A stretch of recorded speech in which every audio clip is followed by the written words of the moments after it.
So the servants are the only people in the play who aren't lying or pretending or seeming to be something other than they are.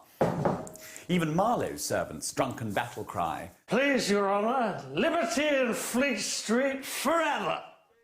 is looked on with indulgence by his master. So, no need for revolution in England then. And Goldsmith knew what he was talking about. As early as 1760, he'd predicted the French Revolution. He died almost exactly a year after She Stoops to Conquer opened.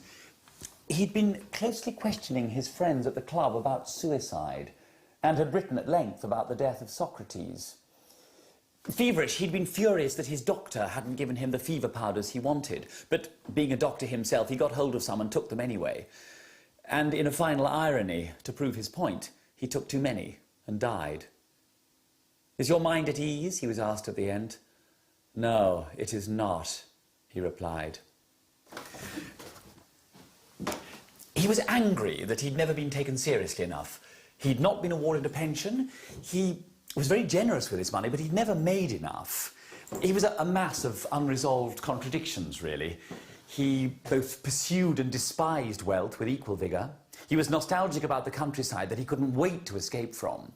Parts of his novel and some of his poems were written with a sprawling sentimentality that looked forward to the 19th century, at the same time as trying to explode the sentimentality of 18th century theatre with his muscular comedy. Boswell, who had resisted his charms for years but was all over him like a rash the moment She Stoops to Conquer was a success, called him a thoughtless scatterbrain, but pointed out to his detractors that Goldsmith had not more envy than other people, but only talked of it freely. Quite apart from his advanced views on theatre, Goldsmith had powerful champions in the immortality stakes. One of the many times he was unable to pay his rent, Dr. Johnson took control, ransacked Goldsmith's papers, and went out to sell the rights to the manuscript of a novel, The Vicar of Wakefield. The novel which Goethe claimed influenced his whole style of writing. Fanny Burney, on the other hand, was disappointed by it, but as it gained in reputation, went back to rewrite that diary entry with a more favourable judgment. The Deserted Village influenced Wordsworth and triggered the whole Romantic movement. And She Stoops to Conquer was turned into a highly successful opera by Sir George Macfarren in the mid-19th century.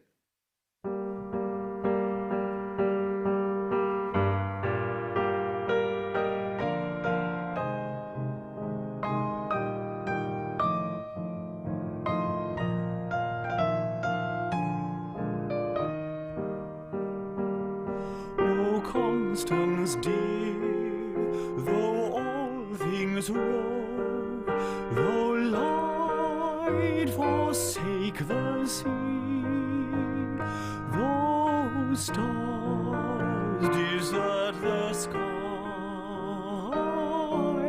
though birds forget to fly, still I'll be true to thee, my love, still I'll be true to thee.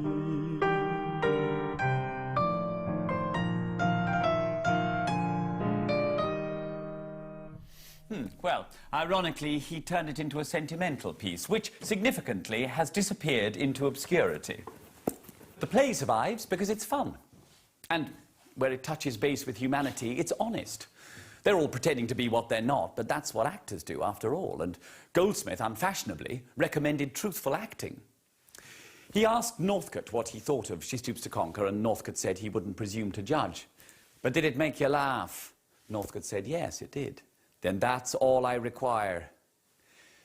His last publication was a poem called Retaliation, in which he posthumously got back at all the friends who'd attacked him. But it has none of the venom of Alexander Pope, whom Goldsmith so much admired.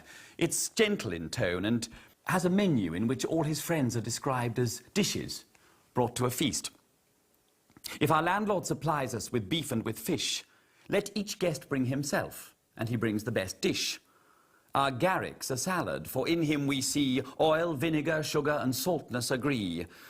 To make out the dinner full certain I am that Ridge is anchovy, and Reynolds is lamb, that Hick is a capon, and by the same rule, magnanimous Goldsmith a gooseberry fool." At a dinner so various, at such a repast, who'd not be a glutton and stick to the last? Here, waiter, more wine, let me sit while I'm able, till all my companions sink under the table. Then with chaos and blunders encircling my head, let me ponder and tell what I think of the dead.